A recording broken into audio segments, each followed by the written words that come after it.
había aprendido en la universidad, veía que no me habían explicado lo realmente importante, aunque la gente ganaba mucho dinero, pero pasaba por sus manos y realmente no experimentaban abundancia. Ese temor al futuro, ¿no? Ese temor a no tener dinero en el futuro. Pues yo veía que esa gente no llegaba a final de mes. Esto pues es levantarme cada día muy temprano, estar una hora meditando, estudiar, profundizar. Entonces, bueno, inicié mi trayectoria, empecé asesorando a empresas, yo continuaba en mi trabajo interior.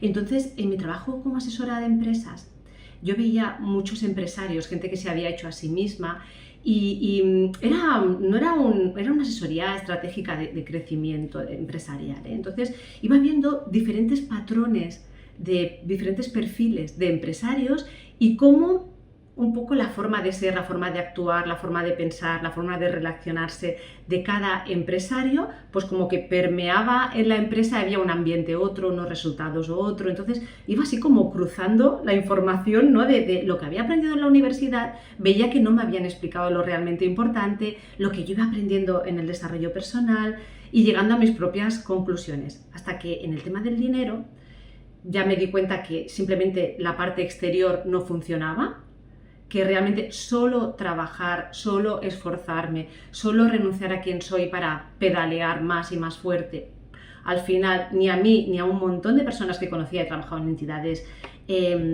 bancarias, en empresas multinacionales y aunque la gente ganaba mucho dinero, pero pasaba por sus manos y realmente no experimentaban abundancia.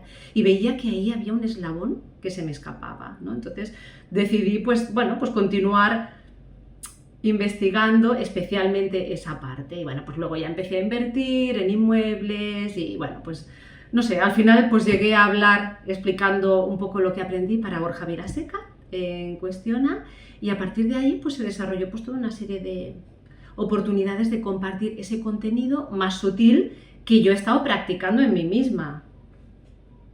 No sé si os he contestado. Sí, ya me salen varios temas. Claro, no, no, obvio. Aparte, o sea, Paqui, acá es hablar lo que te resuena y de ahí salen muchos temas. Como dice Emi, creo que ya hay bastante ahí para conversar. Y ya con lo que estabas mencionando, fíjate cómo, Paqui, simplemente desde tu propio proceso lo que estás haciendo es compartir.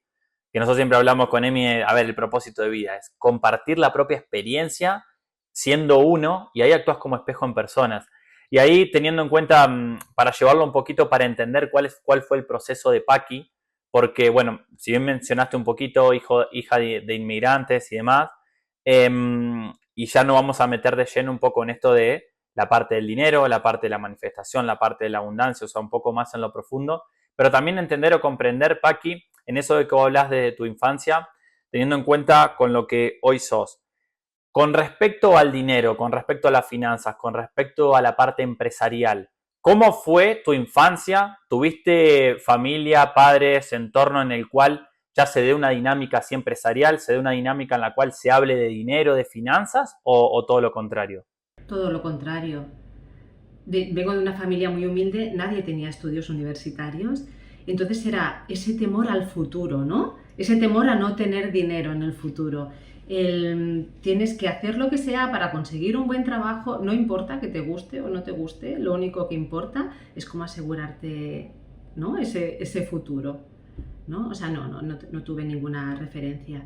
Pero sí que se me dieron bien los estudios, estudié economía, empecé a trabajar como economista rápidamente. Entonces sí que desde muy joven empecé a tener contacto, además muy directo, semanal, recurrente, con muchos empresarios, pequeñas empresas, gente que se había formado a sí misma. Entonces ahí empecé a observar patrones, cosas que se repetían, cosas que veía, pues la gente que tenía buenos resultados que hacía, la gente que tenía malos resultados que hacía, la gente que tenía buenos resultados y generaba mucho dinero pero les quedaba poco que hacía y empecé un poco a cruzar información y a sacar mis conclusiones al final. Paqui, y hablando de eso, o sea, ¿recordás un momento en el cual vos digas, no encajo? ¿Sí? Un momento particular que diga, acá no encajo, y que te empezaste a cuestionar todo esto que estabas mencionando recién. Sí, hubo un momento que yo trabajaba en una entidad financiera en el departamento de marketing y había gente que ganaba muchísimo dinero y que además cobraba bonos anuales y demás. Y yo había estudiado economía, ya había asesorado a algunas empresas y demás. Y me sorprendió muchísimo ver como gente que tenía unos salarios, un nivel de ingresos por un trabajo muy bueno que a mis padres, a mí en mi juventud me parecía que si alguien ganaba esa cantidad de dinero ya tenía la vida resuelta, pues yo veía que esa gente no llegaba a final de mes. Y pensaba, a mí se me está escapando algo, o sea, yo estaba en la universidad rompiéndome los cuernos y no me estoy enterando de nada. Y aquí hay gente trabajando en banca, asesorando, y tampoco tienen ni idea, porque ¿no? Si consiguen estos resultados, sí, yo recuerdo ahí como muy claramente, fue como por aquí, ¿no? O sea, ¿qué es lo que falta? ¿Qué es lo que no estamos haciendo? Porque no se trata solo de que entre dinero o que deje de entrar, o sea, hay algo mucho más profundo, ¿no? Wow. Y en ese punto de inflexión ahí, Paqui, en el cual sentías que no encajaba o que inclusive, viste, uno se crea expectativas, ¿no? Porque también era como lo mencionaba en su momento, que querías estudiar algo más allá de si te gustaba economía o no, es como para decir, bueno, para ser alguien o ser competitiva profesionalmente en el mercado laboral.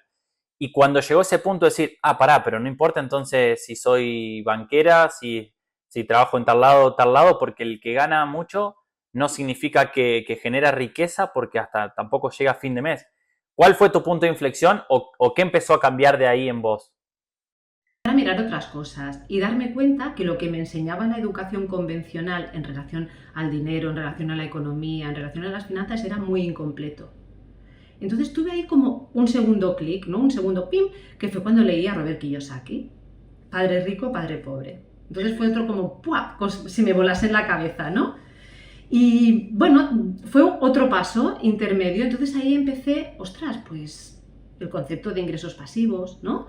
De lo que es un activo y un pasivo, a mí siempre ¿no? me habían enseñado en la universidad, ¿no? Lo que era un activo y un pasivo según pues, la contabilidad convencional, y Robert Kiyosaki, ¿no? Pues explica, ¿no?, que un activo es algo que pone dinero en tu bolsillo ¿no? y un pasivo es algo que te lo quita. Así que yo siempre había pensado que la casa en la que vivo es una inversión y en realidad es algo que está drenando mi economía, ¿no? Porque no saco un rendimiento. Entonces empecé ahí a profundizar, empecé a coquetear con el mundo del sector inmobiliario, estuve ahorrando un montón de tiempo, compré mi primer piso, lo puse en alquiler por habitaciones, compré el segundo, pero ahí, aunque ya iba mejor dirigida y avancé y empecé a generar ingresos pasivos, pero todavía estaba muy centrada exclusivamente en el hacer, en la materia. No empezaba todavía no había llegado al punto de empezar a trabajar interiormente la expresión de esa abundancia. Bien. Antes, ahí te dejo, Nico, pero quería mencionar el hecho de Padre Rico, Padre Pobre. O sea, qué libro que tiene tantos años, yo creo que a muchos fue el comienzo del desarrollo personal o de muchas cosas que, como creo que te pasó, Nico, a vos también, que decís, wow, ¿dónde estaba esta información que no me la dieron ni en la universidad? Eso es. Muchísima gente, ¿verdad? Yo conozco muchísima gente que ese libro... Luego igual sigues a Robert Kiyosaki y hay cosas que sí, que no, pero ese libro en concreto a mí me tapó, o sea, me voló la tapa de los sesos. Fue como, ostras, ¿no? ¿Pero qué estamos haciendo? ¿No? Porque cosas tan básicas, ¿no? No se nos explican. Es un poco... Sí, total. Creo que te lo había comentado esto, Paqui, de que yo también, cuando me recibí de contador, que decía, uy, era profesional en ciencia económica y había arrancado mi mercado laboral, o sea, después de recibirme, y ya a los 6 meses era esclavo de mi estilo de vida. Era como que no podía trabajar por elección, sino por necesidad. Y dije, pará, pero si tengo título de contador, digo, ¿qué le debe quedar al que estudió una carrera universitaria que no tenía que ver con economía? Y ahí donde me puse un poco en el lugar de la persona y digo, pará, es muy necesario empezar a crear conciencia financiera desde ese lado. O sea, y es una parte ya más de educación, de autoeducación, en la cual hay libros que no están, como decís, en educación convencional y que tenés que averiguar por tu cuenta. Y obviamente Robert Kiyosaki en ese sentido fue como un poco los inicios, ¿no? Paqui, y otra pregunta que tengo ahí con respecto a esto acá, como para ir avanzando en el tema profundo que más nos gustaría que nos comentes. Si yo te hablo o sea, porque, bueno, obviamente en mi proceso propio, con la parte también de empezar a hablar de dinero, de finanzas, me fui de lo más técnico a lo menos técnico. Si hoy en día decimos nosotros, como lo dice la psicología del dinero, que el dinero es un 99.9% energía. ¿Cómo se lo podemos explicar a una persona que quizás es más escéptica o ve que el dinero es, pero ¿cómo es 99.9% energía? Si yo veo esta materia, yo veo el dinero, lo toco, ¿cómo lo explicas vos? Esa es una buena pregunta. Yo lo explico diciendo que es que absolutamente todo es energía. Ya, la ciencia ya nos lo dice, ¿no? Que todo este mundo sólido que vemos en realidad es un 99.9999, ¿no? Es energía y el dinero más, pero es que el dinero es aún más sutil, porque al final, sabes que muy poca parte del dinero que circula está impreso, realmente son ceros y unos en la computadora de alguien, no es nada realmente, y condensa horas de trabajo o valor añadido que, ¿no? Que alguien yo creo que es una medida etérea y cada vez más etérea que condensa la energía de las personas realmente. Es cierto. Sí, es que un 99.999, pero a ver, es energía, o sea, yo creo que es... creo que hay un proceso hasta en el cual uno integra eso y solo lo dice, ¿no? Y esto me lleva a empezar a hablar un poco, Paqui, de que hoy mencionaste la manifestación consciente. O sea, ¿qué hubo internamente? O sea, ¿qué trabajo interno hubo en Paqui para que llegases a hablar de manifestación consciente y llevarlo por ese lado? Bueno, yo, por ejemplo, leyendo a Kiyosaki, leyendo a todos estos autores que nos explican la economía, las finanzas y el dinero desde otra perspectiva, yo veía que todos en sus libros, aunque son como bastante técnicos, lanzaban pinceladas, ¿no? Del tipo de da y el universo ¿no? te devolverá. Veía que muchos de ellos estaban también muy enfocados en el desarrollo personal, muchos meditaban y pensaba, ostras, realmente van lanzando como pinceladas, como diciendo, hay algo detrás, hay una parte sutil, hay algo que no es solo lo que haces, sino que sostiene, una energía que sostiene, ¿no? Esos resultados, pero nadie lo explicaba específicamente. Entonces yo me fui a investigar por la parte espiritual, por la parte de la manifestación, sin tener en cuenta la parte del dinero. Y pensé, pues si todos son manifestaciones, si realmente la experiencia de vida que tiene una persona procede del interior de esa persona, si realmente estamos creando en todo momento, si tenemos esa capacidad, si somos seres creadores, el dinero no va a ser una excepción, la abundancia no lo es, forma parte de lo mismo.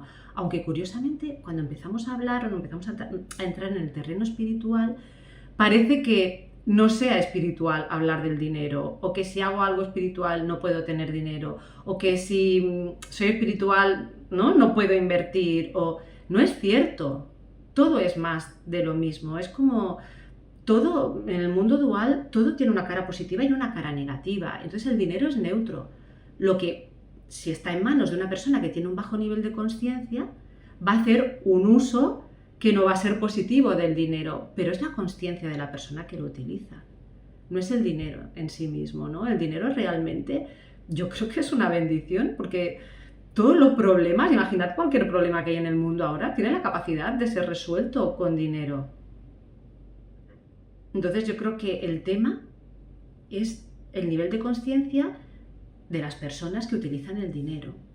Y también el temor o el desconocimiento de la gente que quiere tener dinero y cuando no dominan el juego invisible, el juego interior, piensan que la única forma de conseguir abundancia es a base de estrujar al resto, engañar al otro, de que el otro pierda para que yo gane. ¿Por qué? Porque están encerrados en el mundo de la materia, de la dualidad y no saben trabajar el juego interior. Entonces eso lleva a tratar de generar abundancia desde un bajo nivel de conciencia que tiene un efecto secundario que es que, bueno, pues alguien sufre, ¿no? Y cuando tú haces sufrir a alguien ahora, cuando tú para conseguir abundancia, ¿no? Estás vibrando erróneamente y perjudicas a alguien, eso te va a llegar en un momento u otro, el eco de eso acaba llegando a ti. Lo que pasa es que a veces viene con un decalaje de tiempo y no relacionamos las cosas, ¿no? O nos viene por otra persona.